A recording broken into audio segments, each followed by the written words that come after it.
Tonight, more clashes between police and protesters in Bloomington. Once again, we are hearing about multiple arrests at Dunn Meadow.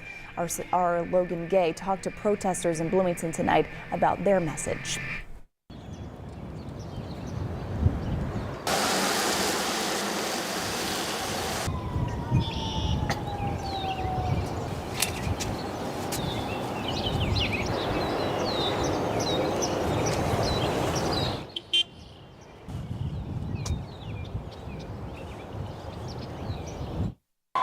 These protesters at Dunn Meadow say they won't let those arrests silence their message. Free, free, free Palestine! Day 3 of the encampment protests in Dunn Meadow at IU started with almost 24 arrests. Officers then came back a second time towards the end of the day, engaging again with protesters. The activists are calling on the university to cut ties with any companies or lobbying groups that support the Israeli government. Kim, I could not believe that this was happening. This is something you see on the news. Like I saw it happening at Columbia, and I never believed it would happen here in Bloomington, Indiana.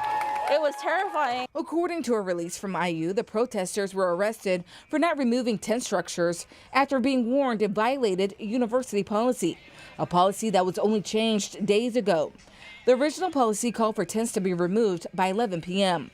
According to a statement to faculty, the university changed the policy after learning protesters plan to camp out at Dunn Meadow indefinitely. It's outrageous that IU last minute changed this policy and didn't make this public information.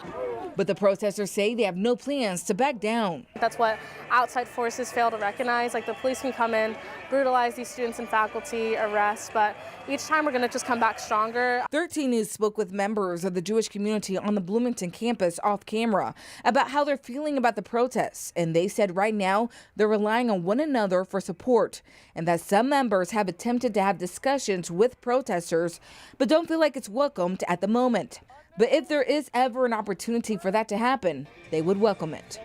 Organizers say they'll continue to gather until they see change. In Bloomington, Logan Gay, 13 News.